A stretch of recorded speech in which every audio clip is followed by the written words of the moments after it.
Mi nombre es Magíster Roger Alberto Palomino, soy docente de la facultad y junto al grupo de investigación Biotecnología para Bioremediación voy a responder el siguiente trabajo: evaluación de la actividad emulsificante y el potencial degradativo de hidrocarburos de cepas clínicas y ambientales de pseudomonas aeruginosa. Como sabemos, un problema latente en nuestro país es la contaminación por hidrocarburos. El último impacto en Ventanilla nos dejó muchas interrogantes y muchas insatisfacciones, porque poco se pudo hacer. Como parte del grupo de investigación que desarrollamos en esta universidad, hemos venido aislando y caracterizando microorganismos con potencial y con capacidad de poder degradar hidrocarburos.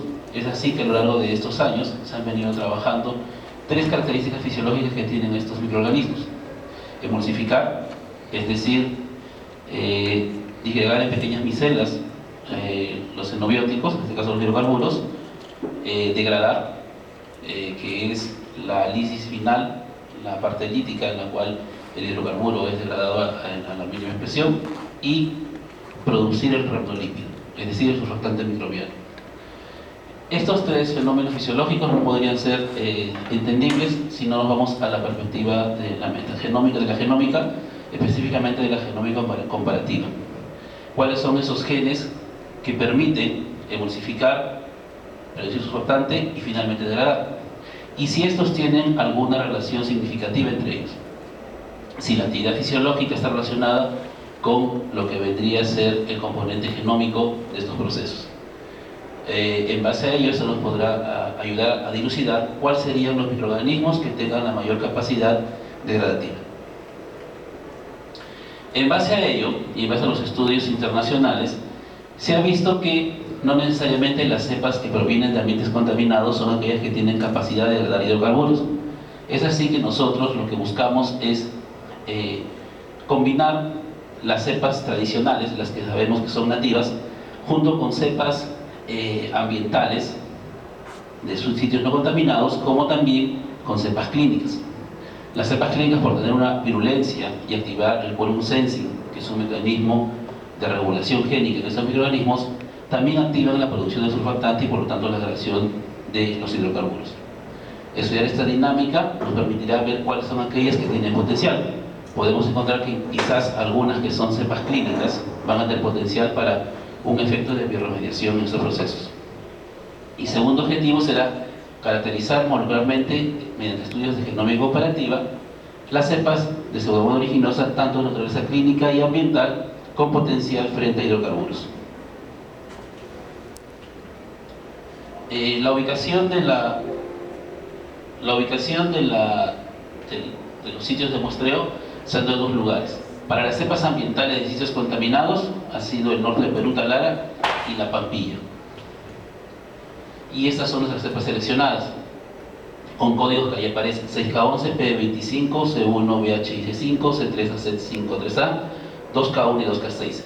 Las 6 primeras pertenecen a ambientes contaminados, cepas nativas que se han venido trabajando en los últimos 20 años. La primera tiene capacidad de remediar incluso metales pesados. La segunda, la primera, tiene capacidad de producir ranolípido en alta proporción. Las dos siguientes son cepas que han sido aisladas en canchas de tratamiento con petróleo y tienen actividad hidrocarbonoclástica. Y las dos últimas no producen ranolípido, frente a 7 cepas ambientales de sitios contaminados y clínicas. 3, una que viene de agua de pozo, agua de mar y agua embotellada, agua de bebida contaminada con pseudomonas. Y 4 cepas clínicas proporcionadas por laboratorios de referencia, en la cual se encuentran ahí el Hospital de Moyobamba, Andrés Herrera de Cusco, el Hospital Regional 2 de Tarapoto y Emergencias Grau de Lima. En base a esta diversificación de cepas es que iniciamos los procesos. Además, buscamos en NCBI algunas cepas, 37 cepas de origen ambiental, que no venían de ambientes contaminados: agua, pozo municipal, suelos no contaminados, entre otros. ¿Cuál fue nuestra metodología? Primero, reactivar las cepas en agar-TCA y luego en citrimide, ver la fluorescencia y, de acuerdo a la característica, iniciar los procesos de extracción de ADN. Luego de ello, caracterizamos fisiológicamente y molecularmente. Aquí vienen los tres momentos. Ver cuál es el índice de emulsificación, es decir, cómo nosotros determinamos la capacidad de disgregar en pequeñas micelas de hidrocarburo. Ver si produce el ranolípido, el surfactante microbiano, con el método de agar MZ, azul de metileno, y la capacidad hidrocarbonoclástica, que es ver la degradación final. Todas las cepas fueron evaluadas fenotípicamente en estas tres actividades y además se secuenció el genoma total de estas cepas por Illumina para poder ver la expresión en ANI, un mapa de GenMap, y construir un árbol filogenético de estas cepas. El análisis bioinformático consistió en el control de calidad de las secuencias, ensamblar las secuencias, validar el ensamblaje y anotar, con los programas que aparecen detalladamente alrededor. Nuestros resultados fueron los siguientes. De las cepas ambientales de sitios contaminados, evidenciamos que las cepas 6K11, C3AC53A y C1BH5 evidencian el índice de emulsificación E24 mayor, con 63.8, 55.8 y 55.6. Todas las muestras fueron trabajadas por triplicado para tener un control de calidad adecuada y un error de desviación estándar. Sin embargo, en las cepas ambientales y de cepas clínicas obtuvimos un porcentaje menor, estaban por debajo del 50%. Eso se va a discutir más adelante. En la actividad hidrocarbonoclástica, es la capacidad de poder degradar hidrocarburos en un tiempo de 10 días, observamos que las cepas C3AC53A, C1BH5 y C6K11 son las que tienen mayor absorbancia, de 0,29, 0,23 y 0,27 para cada una de esa actividad. Las demás tenían bajo poder. En las cepas ambientales y clínicas obteníamos un mayor valor. Una de ellas, la cepa de Tarapoto, la clínica de secreción bronquial, tenía un mayor porcentaje frente a las cepas ambientales, seguido de 0,23 y 0,22 de agua embotellada y secreción bronquial del Hospital Antonio Lorena del Cusco. Igual, todas las muestras fueron trabajadas por triplicado para un mejor proceso. Para producir los ranolípidos trabajamos con lo que vendría a ser el agar Z azul de metileno. En estos hoyos inoculamos el ranolípido y vimos si el microorganismo era capaz de difundir el halo. Aquellas que difundían el halo tenían una actividad de poder producir ranolípidos. La gran mayoría de esas cepas, a excepción de la 2K1 y la 3K6, que tuvieron halos no significativos y se les consideraba como que no poseían esta actividad, frente a las clínicas y ambientales que, como ustedes pueden apreciar, no tienen ningún momento de difusión o un halo de difusión. Con esto comprobábamos que las cepas ambientales de sitios no contaminados y clínicas no producían ranolípido en proporciones significativas. Sin embargo, en la parte de genómica comparativa se vieron algunos resultados sorprendentes. Primero, lo que buscamos es la identidad nucleótido promedio, mapa de calor ANI, para poder ver si correspondían a pseudomonas originosas, y estaban dentro del valor de 0.022 y 0.994, lo cual había una correspondencia cercana al 100% de que todas las cepas eran pseudomonas originosas. Al hacer una filogenia poblacional, enfrentamos nuestros 13 aislados, o sea, las 7 ambientales de sitios contaminados y clínicas, más las 6 de ambientes contaminados con petróleo, y podemos encontrar que todas las cepas están enfocadas en el clado de la cepa pseudomonas originosa PA1, que es una cepa ya trabajada de forma internacional para procesos de bioremediación. Es un indicador que fue aislado en el Banco de Washington y trabajado por trabajos de Soberón y otros autores en México, que es quien lidera en Latinoamérica los procesos de búsqueda de un microorganismo con potencial de degradación de hidrocarburos. Y dentro del clado de PAO01 están divididos en 2 grupos. Cuando empezamos a buscar los genes relacionados a la síntesis de ranolípidos, vimos algunas diferencias. Las 13 cepas estuvieron enfrentadas en este mapa de calor y habían algunas ausencias en los genes degradadores de alcanos. Los demás sí se correspondían. La mayoría estaban con sus genes de producción de ranolípidos, que son los genes que aparecen en esa tabla. Y cuando hicimos la tolerancia, cuando fuimos a la búsqueda de los genes que degradaban alcanos, encontramos alcanos en el anterior mapa de calor, pero cuando quisimos ver monoaromáticos no hemos encontrado en Pseudomonas aeruginosa los genes que degradan Ventex, o sea, benceno, tolueno, sileno y etibenceno. A pesar que la bibliografía refiere de que ellos tienen una capacidad, en los estudios hemos hecho por sintenia y hemos verificado que Pseudomonas aeruginosa no posee estos genes, pero sí tolera. Por eso que hicimos una comparación de los genes MLA, que son los genes de tolerancia. Esa tolerancia aparente lo que indica es esa famosa turbidez que se puede confundir con una degradación. Entonces no necesariamente estos microorganismos degradan, pero sí toleran, por lo tanto genera turbidez y crecimiento. Y eso es quizás un hallazgo de que solamente estos genes están presentes en Pseudomonas pútida. Por lo tanto, la transferencia de genes ha sido de forma horizontal. Algunos genes del grupo Pseudomonas transfirieron sus genes, Osteomonas, por ejemplo, maltófila, y pueden estar presentes. El otro detalle es que están unidos a un operón cercano por el muro.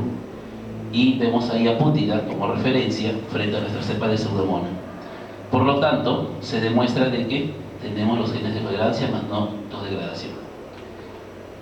En la discusión encontramos resultados variados. Por ejemplo, corroboramos que nuestro porcentaje de índice de emulsificación se corrobora con los trabajos de Sabrán, con los trabajos de Camara, en la cual el rango nuestro va de 53.2 a 63.8 y ellos obtienen un 65.5 y un 69%. Además de un trabajo de Navajas y Romero, en la cual encuentran que se incrementó la actividad del 75% al 97% en los resultados obtenidos. Estamos dentro de ese rango.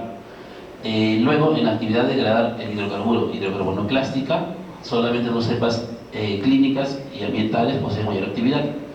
Y hay una aclaración aquí que es importante discutir. Ya se quiere establecer, y ya los investigadores están estableciendo, que aquellas cepas que tienen un desplazamiento, o sea, el desplazamiento en el halo, tiene que ser inversamente proporcional a la emulsificación. Es decir, quien emulsifica mucho, en realidad va a degradar poco. Otros resultados importantes es que su 2020 referencia de que todas las cepas con perfil degradativo tienen que pertenecer al patrón PAO01, lo cual se ha demostrado en nuestros estudios de filogenia. Nuestras 6 cepas degradadores de hidrocarburo, las que vienen bien contaminados, están dentro de ese clado. También se encontraron genes relacionados a biosíntesis de ranolípidos, que era de esperarse y fue motivo de la publicación de 2017, en la cual, en unión con la UNAM de México, hicimos una cooperación y demostramos que las cepas degradadoras de Perú pertenecían y tenían todos los genes para sintetizar ranolípidos. Sin embargo, eso no determina que tengan un poder degradativo, es decir, todas las van a tener. Y no se encontraron genes de degradación de hidrocarburos monoaromáticos, pero sí genes de tolerancia al tolueno. Este quizás sea un estudio nuevo, porque ahora esto está relacionado con una proteína del cúmulo de membrana, el famoso sistema MLA. Hace muchos años se trabajaba mucho con el sistema ranolípido, el RHLA, y ahora el MLA-AFD, el operón, es importante para poder ver cómo se están transfiriendo esos genes y cómo se podría, de otra forma, hacer una sinergia y un estudio en la cual se pueda modelar esta parte genómica y generar procesos de ingeniería genética para mejorar esta cepa con potencial degradativo. Finalmente, las conclusiones finales es que las 3 cepas CK11, C3AC53 y C1BH5 poseen mayor eficiencia fisiológica para procesos de degradación y emulsificación, y la mayoría de cepas contienen los genes de síntesis de ranolípidos. La totalidad de las cepas ambientales de decisiones contaminados poseen los genes de reacción de alcanos, y todas en general no poseen genes de degradación de monoaromáticos, Ventex. Bien, muchas gracias.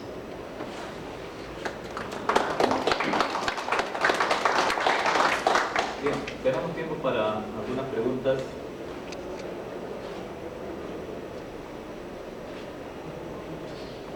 Sí. Sí, interesante la presentación. Me gustaría primeramente indique por qué trabajar con cepas clínicas.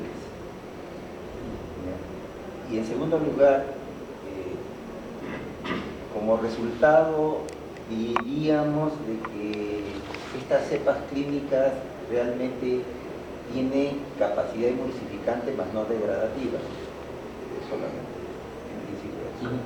Bien, las cepas clínicas, la virulencia de las cepas patógenas como pseudooriginosas están vinculadas a un fenómeno llamado quorum sensing, que es una regulación de la densidad poblacional.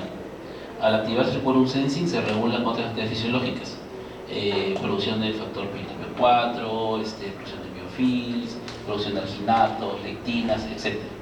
Entonces, como las pseudomonas altamente virulentas, que son las cepas clínicas, las quísticas, secreción bronquial, etc., activan su virulencia, inmediatamente van a activar el quorum sensing. Y al activarse el quorum sensing también se activa la producción de síntesis de ranolípidos. Todo es en cascada, porque están proporcionados como perones. A pesar que las cepas clínicas podrían tener, digamos, una dificultad para ser aplicada en ensayos de campo, lo que se está buscando en la comunidad internacional es que poder investigar en esa virulencia de las cepas para que después silenciarlas. Eso es el trabajo ya de, digamos, ingeniería genética. Tratar de sobreexpresar esa arquitectura génica, esa armazón génica, y luego buscar un silenciamiento. Ya se está haciendo estudios en poder incluir las cepas o la actividad génica y ponerlas en unas células competentes de coli, top 10 por ejemplo, y en eso ya se disminuye y se pueden hacer ensayos in vitro, ¿no? in situ. Por eso que se busca primero las clínicas, no porque vamos a aplicarlas y esparcirlas y usarlas, sino que para poder ver cómo se comporta la virulencia y cómo se puede conocer el sistema de degradación de hidrocarburos.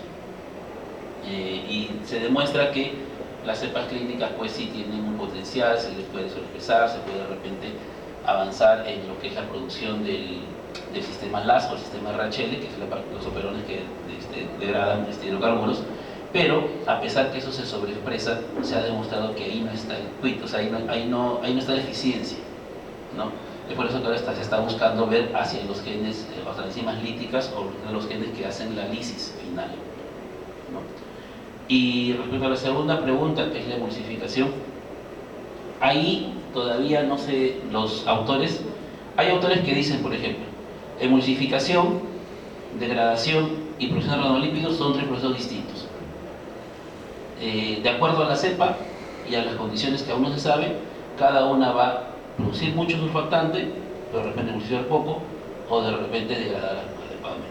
Son procesos aislados. Esa es una corriente de los fisiólogos de microbiología en estudios de microbiología. Otros, como presenté, dicen, aquellos que emulsifican menos, entonces van a producir más ranolípidos, y viceversa. Y esa es quizás una de las teorías que tiene mayor auge. Si eso se demostrase, en este caso, o ya fuera, sería una teoría que estaría lo que tendríamos que ver por qué, a pesar de que esa teoría se está dando, en nuestras cepas, sobre todo las de Perú, las que son hidrocarburos, se demuestra o suceden fenómenos contrarios. Entonces, porque cuando hemos llevado nuestras cepas a México, por ejemplo, ellos impresionaban que nosotros producíamos dirranolípido.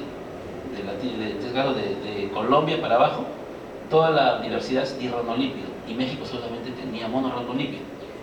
Entonces, esa estratificación a nivel de Sudamérica no lo puede todavía, no se puede todavía explicar, ¿no? Hay otros factores que se están viendo, otros operones, otros digamos, genes que podrían estar relacionados. Por eso es que nosotros ya hemos, en mi caso, ya he ido un poco a ver la parte genómica, ¿no? Qué factores están, digamos, regulando estos procesos y qué más se puede conocer para después ya modelar, para después modificar y para después de repente obtener una herramienta biológica con este perfil. ¿Alguna otra pregunta más? Tengo una curiosidad nada más. ¿Por qué usar pseudomonas? ¿O cómo así se llegó a descubrir el potencial que tiene pseudomonas para degradar o claro, actuar sobre los hidrocarburos? Sí, desde los primeros derrames de petróleo en Exxon Valdez, los estudios de diversidad microbiana buscaron aislar la flora, ¿no? O sea, había un derrame y entraban los microbiólogos y empezaban a aislar. Empezar a aislamiento de comunidades. Entonces, en ese aislamiento estaba Cinetobacter, alcalígenes, pseudomonas, estreptomonas, entre otros microorganismos. De toda esa diversidad, en muchos estudios, pseudomonas es la que más tiene abundancia en esos muestreos. No es la única, ¿no? Es la abundancia al momento de ser aislado. Incluso con estudios de metagenómica se ha descubierto que hay cepas no aislables, o sea, no cultivables, que tienen este potencial. Pero como pseudomona es versátil, o sea, crece en agua, crece en tierra, está en un paciente con fibrosis quística, está en una rizófila de melón, es una PGPR, una promotora de crecimiento vegetal, está en industria farmacéutica, contamina un laxante, etc. Entonces, al ser versátil, entonces Pseudomonas se puede aislar rápidamente. Además, que tiene, además del metabolismo de la glucosa, puede de una otra forma utilizar sales. O sea, en situaciones en las cuales hay bajo fósforo o algunas sales, se alimenta de las sales. Puede tener ese metabolismo diferente a la glucosa y por lo tanto crece.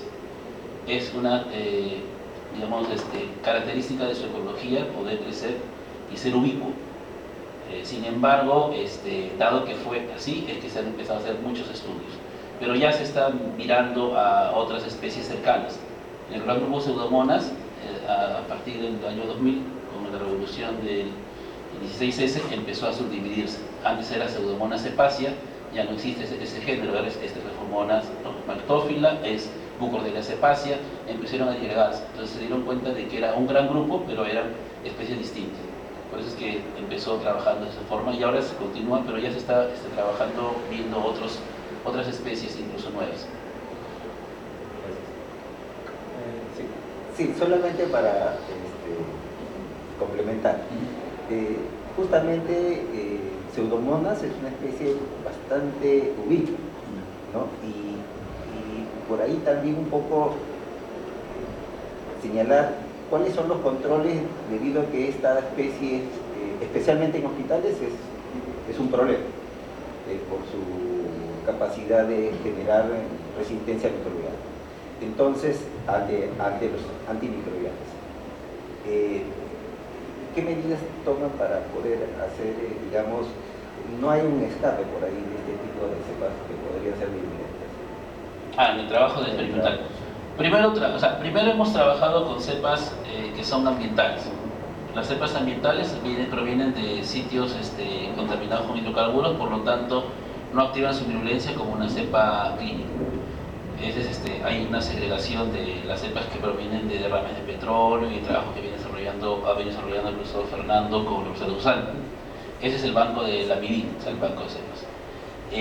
Luego, las otras cepas, las que pedimos en este caso a la parte clínica, lo hemos pedido y lo hemos trabajado en laboratorios especializados. Por ejemplo, no lo hemos trabajado en San Marcos, lo hemos trabajado, o sea, ha salido de Emergencias Grau al laboratorio de ensayo y ellos han aislado el ADN. O sea, ya hemos entregado para que ellos aíslen el ADN, no nos hemos metido en el código de ética y de seguridad, y el ADN ya extraído ya lo hemos mandado a Estados Unidos, a Nuevo Yen, para que continúe. Entonces hay una segregación de las clínicas, que han sido 4, y todas han sido entregadas, ¿no?, con protocolo. Una nos ha dado la Universidad de Unión, otra ha venido de Tarapoto, y una de Emergencia Grau. Entonces esta es grado. Y las que han sido aisladas, la de ambientes, por ejemplo, agua de mar, agua de pozo y agua embotellada, sí han sido aislamientos que se han trabajado bajo flujo laminar por separado. Gracias. Bueno, agradecemos al ponente, el profesor Roger Palomino, con un fuerte aplauso.